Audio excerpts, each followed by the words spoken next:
Himmler naît avec le siècle, le 7 octobre 1900, dans l'Empire allemand, créé par Bismarck en 1871, et qu'on appelle le Deuxième Reich. Le mot Reich est assez vague en allemand, il veut dire à la fois État et Empire. Donc, on parle de Deuxième Reich, qui va se terminer en 1918 avec la défaite et l'abdication de l'empereur Guillaume II.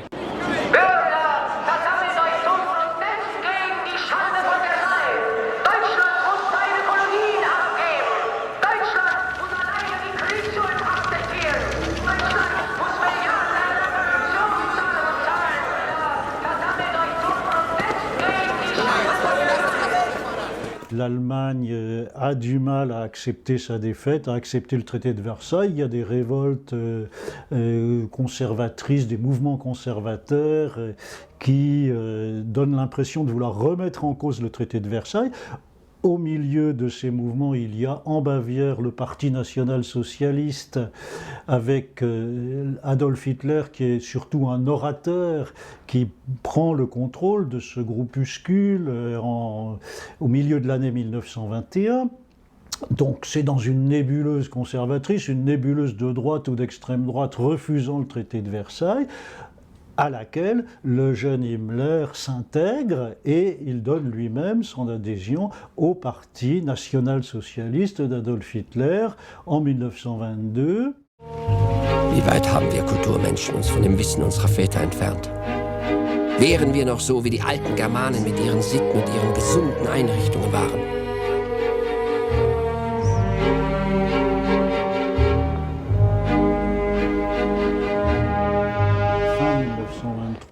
Fin 1924, à ce moment-là, le jeune Himmler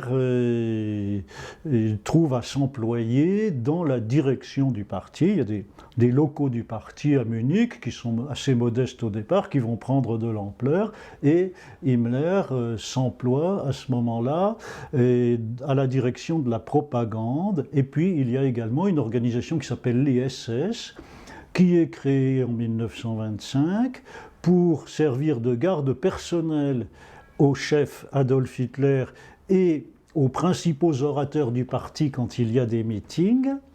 Donc Himmler il est membre de la direction des SS sans en être le numéro 1. Et il est aussi le responsable en second de la propagande du parti. Tout ceci lui donne beaucoup d'occasions de croiser Adolf Hitler et d'être remarqué par lui et d'être jugé par lui. Le film nous montre bien, grâce aux documents de la jeunesse de Himmler, où on peut supposer qu'il n'est pas encore vraiment sous l'influence étroite d'Adolf Hitler, on nous montre qu'il a lui-même un certain nombre d'idées nationalistes, un certain nombre d'idées qui tendent vers le fascisme, vers le racisme, vers l'antisémitisme. Et tout ceci doit intéresser Adolf Hitler, qui doit se dire tiens, ce garçon a des dispositions. Et puis bon, Himmler fait preuve aussi de qualité d'organisateur, aussi bien en ce qui concerne les SS que la propagande. 15 Uhr, blödsinnige Rumfahrerei mit den Kommilitonen. Wir gingen dann ins Reichsadlerbar, hochfeudal, viel Judenpublikum. Zu uns kam eine Tänzerin.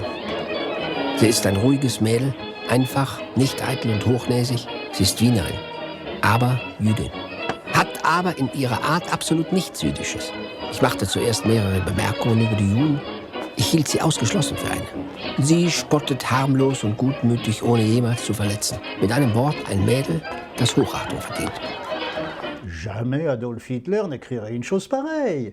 L'antisémitisme d'Hitler est d'emblée totalement différent et sur une autre planète. C'est-à-dire que pour Hitler, la règle de base, c'est qu'il n'y a pas de bons juifs. Et que même si on trouve des qualités à un juif, il est infréquentable par définition. Il y a une barrière absolue fondée sur la race, fondée sur la biologie, une barrière de naissance.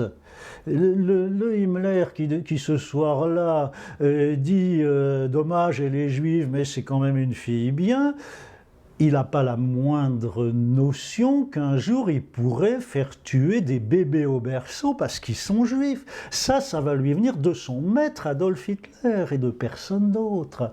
Donc ce que je veux dire, c'est que Hitler se rend compte en fréquentant Himmler, en lui confiant des missions, des tâches, en l'observant à l'occasion des meetings, comment il organise un petit peu la propagande avant le meeting, les SS, le service d'ordre le soir du meeting. Hitler observe tout ça, voit que ce garçon a des qualités d'organisation. Quand il discute avec lui, il se rend compte qu'il a un solide fond antisémite, un solide fond conservateur, et élitiste, et très méprisant pour l'étranger, xénophobe. Et on voit aussi pendant la Première Guerre mondiale comment il parle des orientaux, des prisonniers russes, etc. Bon, tout ça, ce sont des choses qui intéressent Adolf Hitler. Il se dit, bon, ce garçon est capable de dire et de penser bien des choses au nom de la patrie allemande, je vais pouvoir le modeler à ma guise. Et tout d'un coup, donc, Himmler se retrouve numéro 1 des SS en janvier 1929. Bei Neuaufnahmen von SS-Mitgliedern ersuche ich besonders zu beachten, dass die Bedingungen sind: 23 Jahre Mindestalter, Mindestgröße 1,70 Meter, 1 Jahr Parteimitgliedschaft, schriftliche Benennung 2 Zeugen, die auch wirklich für den Mann eintreten können. Er muss auch menschlich gut und anständig sein. Von 100 Mann können wir im Durchschnitt allenfalls 10 oder 15 brauchen wir nicht. Wir verlangen das politische Leumundszeugnis der Eltern und Geschwister. Wir verlangen die Ahnentafel bis 1750. Wir werden in dieser Organisation möglichst viele Menschen, die zu einem namhaften Teil Träger dieses erwünschten Blutes sind, aus dem deutschen Volk erfassen und unter soldatischen Gehorsam bringen. Même si on ne peut pas lire dans les pensées d'Hitler à ce moment-là, tout indique qu'il a l'idée de faire des SS, ce que les SS vont devenir. Et la meilleure comparaison, c'est l'ordre des jésuites dans l'Église catholique. Tous les moines catholiques prononcent des vœux, et il y a un seul ordre monastique catholique qui prononce un vœu spécial d'obéissance au pape, c'est l'ordre des jésuites. Hitler a toujours beaucoup admiré l'Église catholique sur le plan de son organisation, pas du tout de ses croyances, et il est tout à fait ébaubi par le fait que cette organisation existe depuis 2000 ans, dit-il. Lui-même, modestement, voudrait que son Reich dure 1000 ans. Donc, il a tout à fait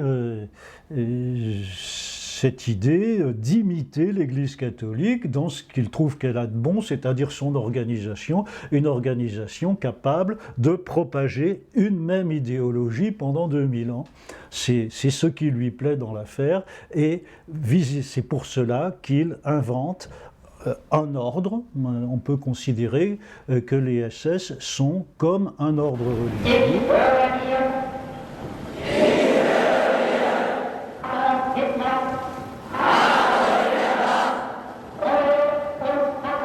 Garantieren kann ich für eines, dass solange ich die SS führe, in einem Krieg im Innern es keine Drückeberger oder einen Menschen, der auch nur in Gedanken eine Revolution macht, gibt. Ein Herrenvolk muss in der Lage sein, Menschen, die für die Gemeinschaft schädlich sind, auszuschalten. Wir würden ohne jedes Erbarmen sein. Dann ist es dann gleichgültig, wenn in einer Stadt Tausende auf die Decke gelegt werden müssen. Ich würde es tun. Il forge l'idéologie des SS et il a ses propres marottes. Par exemple, lui-même se veut la réincarnation de l'empereur Henri Ier. Et il est très branché sur le passé germanique, sur les légendes germaniques, sur le Moyen-Âge germanique, beaucoup plus qu'Hitler. Hitler, lui, sa grande référence, c'est l'Antiquité gréco-romaine.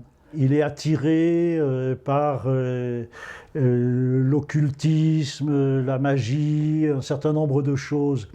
Donc Hitler, beaucoup moins. Beaucoup moins. Hitler est beaucoup plus rationnel que ça.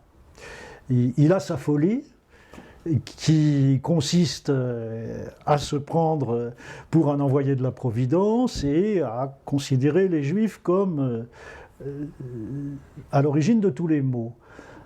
Mais en dehors de ça, il est très rationnel, il a pas mal d'humour vis-à-vis de toutes les légendes, quelles qu'elles soient. Himmler se prend beaucoup plus au sérieux. Et pourquoi est-ce qu'Hitler le laisse faire ? Tout simplement parce que c'est bien que l'ordre des SS ait des cérémonies un peu occultistes, un peu magiques. Ça resserre la cohésion. Et si ça va trop loin, il y a la discipline. On peut toujours arrêter ça à tout moment, parce que fondamentalement, ces gens font un vœu d'obéissance au Führer, et Himmler ne se présente jamais à eux que comme le Führer des SS, et pas du tout le Führer de l'Allemagne. Donc la distinction est soigneusement faite. Hitler, qui voit Himmler 2 à 3 fois par semaine, s'assure au jour le jour que la distinction est faite, et ça lui donne en particulier la capacité de surveiller ce que fait Himmler et de surveiller que les SS ne deviennent pas un État dans l'État, mais restent tout à fait disciplinés, et donc que Himmler leur invente un folklore avec un peu de magie et d'occultisme, c'est tout bon, c'est tout bénéfice. Ça n'engage pas le Führer et ça donne de la cohésion à l'ordre religieux qui se met entièrement au service du Führer. Wie es den Russen geht, wie es den Tschechen geht, ist mir total gleichgültig. Ob die anderen Völker im Wohlstand leben oder ob sie verrecken vor Hunger, das interessiert mich nur so weit, als wir sie als Sklaven für unsere Kultur brauchen. Krümmst du nur einer Familie ein Haar, so verlierst du und alle männlichen Polen im Dorf das Leben. Das sollen sie wissen. Wir werden niemals roh und herzlos sein, wo es nicht sein muss. Das ist klar. Wir Deutsche, die als einzige auf der Welt eine anständige Einstellung zum Tier haben, werden ja auch zu diesen Menschentieren eine anständige Einstellung einnehmen. Est-ce qu'il s'agit du mal absolu? Je n'irai pas jusque-là. Je pense que, en tant qu'historien, on n'est pas théologien, et la catégorie du mal est assez difficile à manier, mais justement, Hitler nous facilite les choses. Et c'est quelqu'un qui est dans la régression par rapport à toute civilisation. On peut dire en particulier que les civilisations sont fondées sur le commandement « tu ne tueras point », même si elles ne le respectent pas toujours très bien, notamment quand elles se font joyeusement des guerres ou qu'elles appliquent la peine de mort. Il n'en reste pas moins que le meurtre du semblable par son semblable est quelque chose à quoi s'oppose toute idée de civilisation. On est civilisé à partir du moment où on a des règles qui instaurent une coexistence. Et Hitler s'affranchit complètement de cette règle. C'est vraiment, sa devise, c'est « tu tueras ».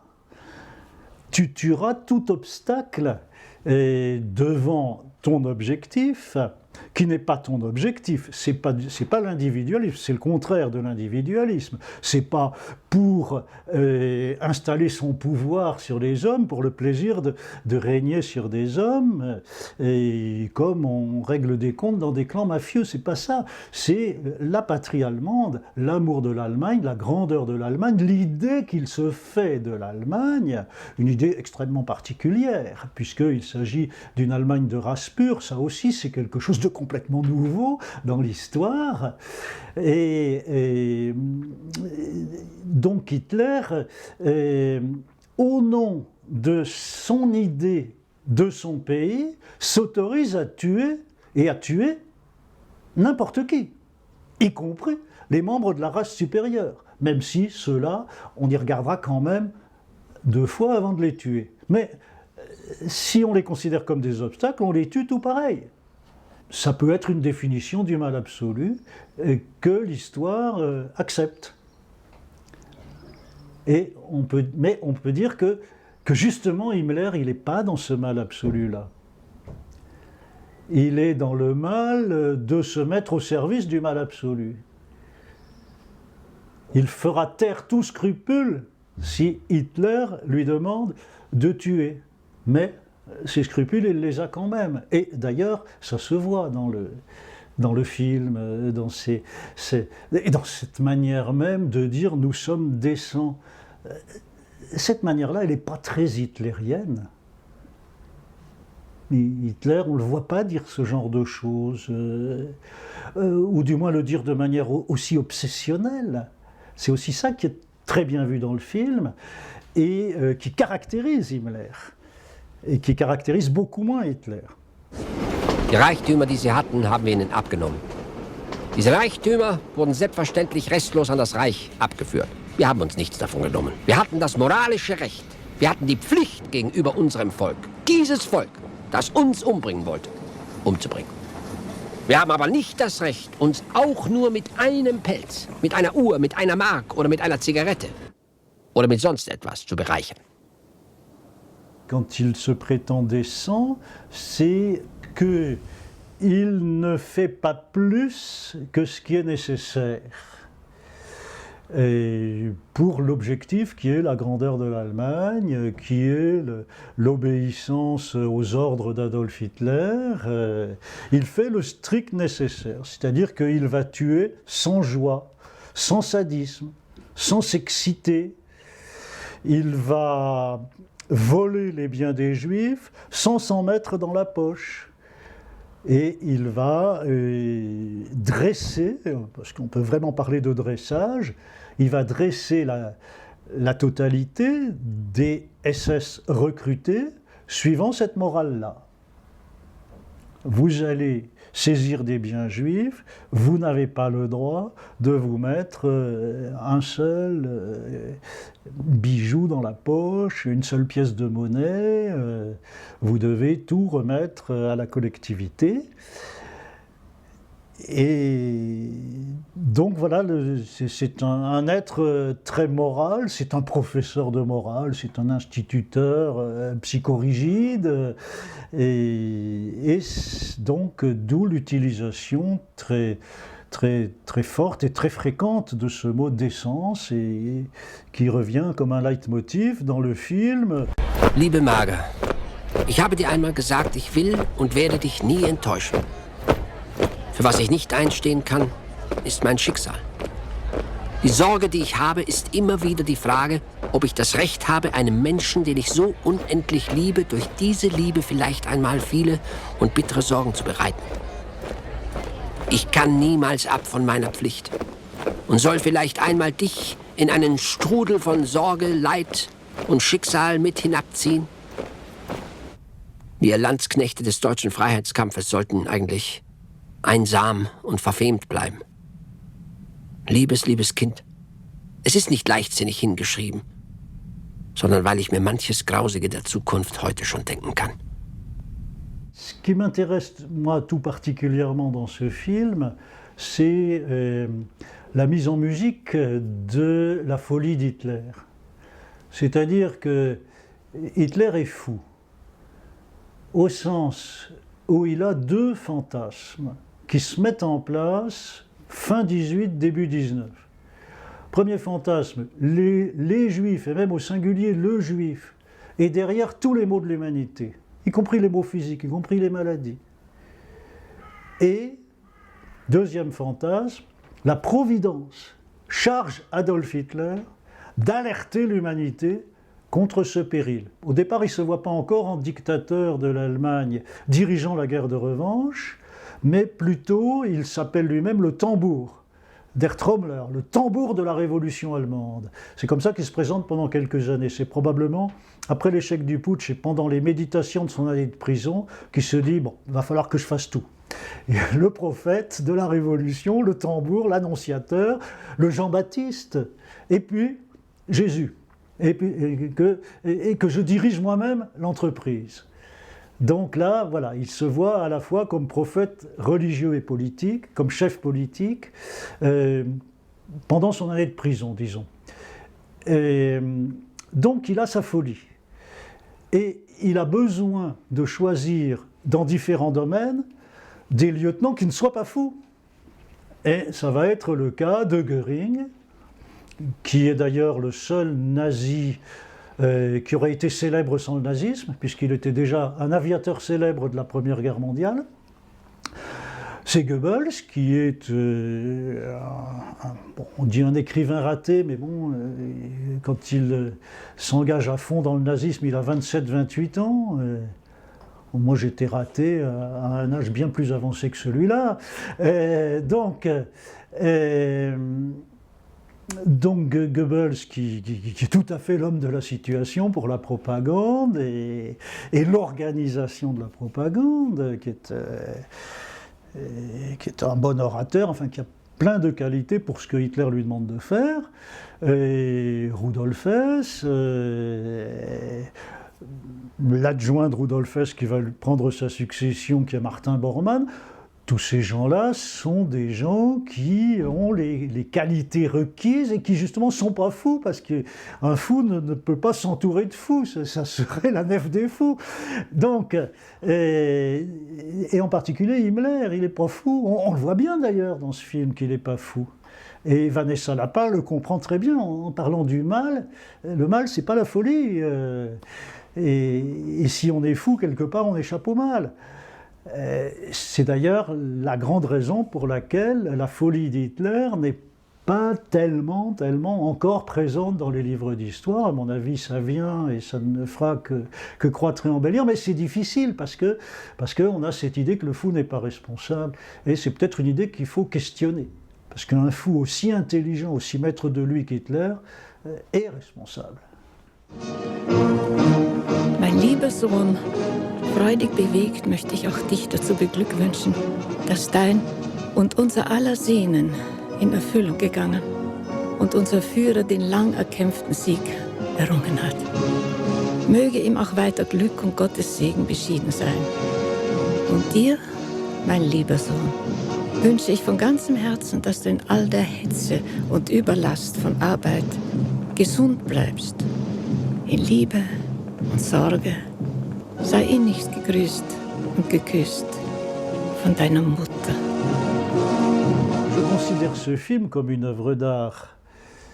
Vanessa Lapa a laissé incuber les documents en elle pendant 7 années et elle a cherché des images pour être en harmonie ou en contrepoint avec ces documents. Et ces images sont retaillées, retravaillées, mises en 3 dimensions, et de manière à donner une cohérence cinématographique. Donc tout ceci, c'est une interprétation artistique de l'histoire. C'est un peu comme du roman historique.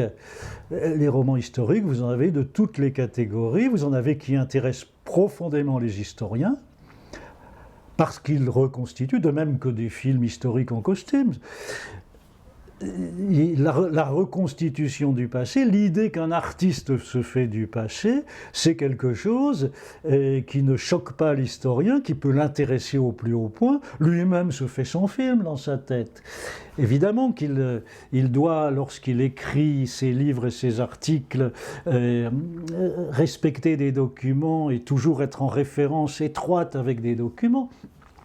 Mais il se fait quand même son film dans sa tête, il doit être conscient que lui-même interprète constamment, fictionne constamment, ne serait-ce que par les documents qu'il retient et ceux qu'il élimine.